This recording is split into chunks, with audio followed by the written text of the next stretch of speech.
కాబట్టి ఇప్పుడు అతనే ఈ లెటరు తర్వాత ఈ వీడియో రిలీజ్ చేశాడు.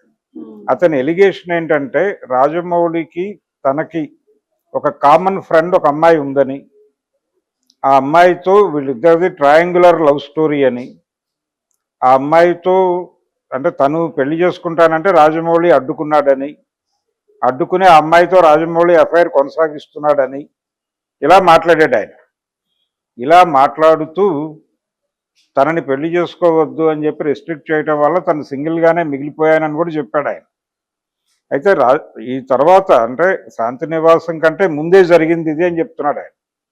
ఈ శాంతి నివాసం కంటే ముందే జరిగి ఉంటే మధ్యలో ఆయన పెళ్లి చేసుకున్నాడు, విడిగా పెళ్లి చేసేసుకుని ఆయన జీవితం ఆయన గడుపుతున్నాడు.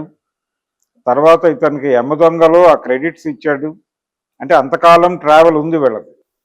అప్పటి నుంచి లెక్కేసుకుంటే ఇప్పటికి ఎన్ని సంవత్సరాలు అయింది, ఎన్ని సంవత్సరాల తర్వాత ఇప్పుడే ఎందుకు ఇతను బహిరంగ పరుస్తున్నాడు ఇది అంటే ఎక్కడో ఏదో డిస్టర్బెన్స్ ఉంది. అంటే అతని దగ్గర నుంచి ఏదో ఆశించటం, అది కాకపోవడంతో ఏదో డిప్రెషన్, అంటే ఇతను సైకలాజికల్గా సౌండ్గా ఉన్నట్టుగా కనిపించలేదు ఆ వీడియోలో.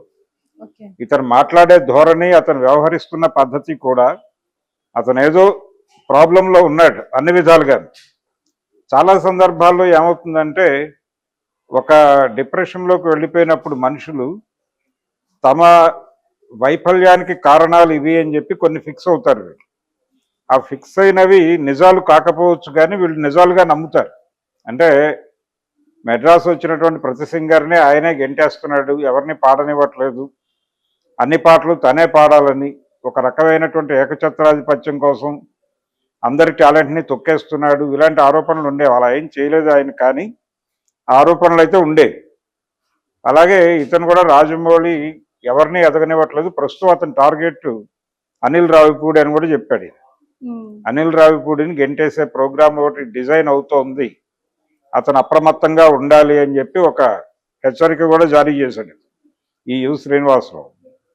ఈ లెవెల్లో ఇతను మాట్లాడుతున్న ధోరణి చూస్తే ఇతను రాజమౌళితో చాలా లాంగ్ జర్నీ ఉంది అనేది అర్థమవుతోంది.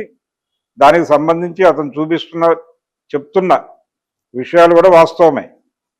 అక్కడ వరకు అతని రిలేషన్ బాగానే ఉంది, మేబీ అతని మెంటల్ స్టేటస్ అప్పటి వరకు స్టేబుల్గా ఉండొచ్చు, కానీ అక్కడి నుంచి కొన్ని పరాజయాలతోనూ లేకపోతే జీవితంలో వచ్చినటువంటి ఇతర వైఫల్యాలతోనూ అతను పర్సనల్ లెవెల్లో డిప్రెషన్కి వెళ్ళిపోయి నా వైఫల్యాలకి కారణాలు ఇవి అని చెప్పేసి కొన్ని వ్యవహారాలకు ఫిక్స్ అయిపోయి ఆ ఫిక్స్ అయినటువంటి విషయాలని బలంగా తనే నమ్మేసి ఆ నమ్మకాన్ని ప్రపంచం మీద రుద్దే ప్రయత్నం ఏమన్నా చేస్తున్నాడా అని ఒక అనుమానం వచ్చేలాగా ఉంది ఆ వీడియో.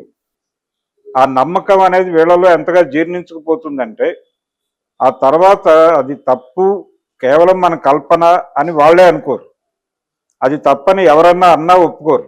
అటువంటి ఒక కండిషన్లో ఉన్నట్టుగా అనిపించాడు ఇతను. ఏదో ఒక అమ్మాయి విషయంలో వీళ్ళిద్దరి మధ్య ఘర్షణ జరిగితే జరిగి ఉండొచ్చు, ఆ పునాదిగా చేసుకుని తనని రాజమౌళి అణగదొక్కేయటానికి కారణాలు అక్కడి నుంచి రూట్స్ తీసుకుని ఒక స్టోరీని ఎస్టాబ్లిష్ చేసి ప్రపంచం ముందు చెప్పే ప్రయత్నం చేశాడు ఆయన ఆ వీడియోలో.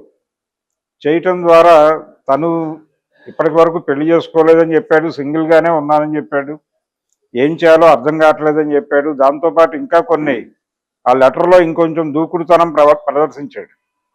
అంటే రాజమౌళికి అవతల వాళ్ళని కంట్రోల్ చేసి అవతల వాళ్ళ కెరియర్ నాశనం చేసి తను ఎదగాలి అనేటువంటి ఒక ప్రోగ్రాం ఉంది అని కూడా చెప్పాడు.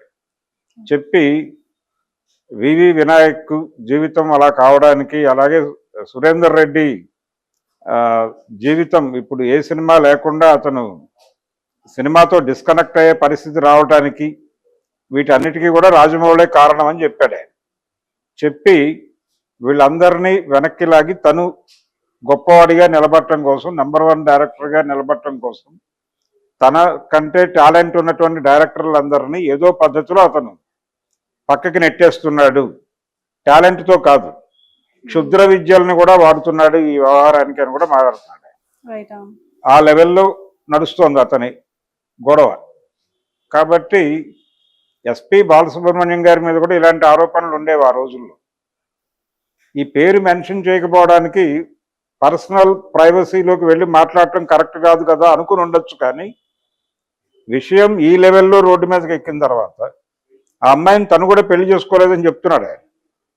చెప్తున్నప్పుడు ఈ టైంలో ఇంకా వివాదం ఏముంది అసలు అక్కడ నాకు అర్థం కాలేదు. ఆ వీడియో కానీ అతని లెటర్ కానీ, ఆ లెటర్లో చాలా కొట్టివేతలు ఉన్నాయి, రీరైట్ చేశాడు, చాలా చాలా గందరగోళం ఉంది సైకలాజికల్గా కూడా.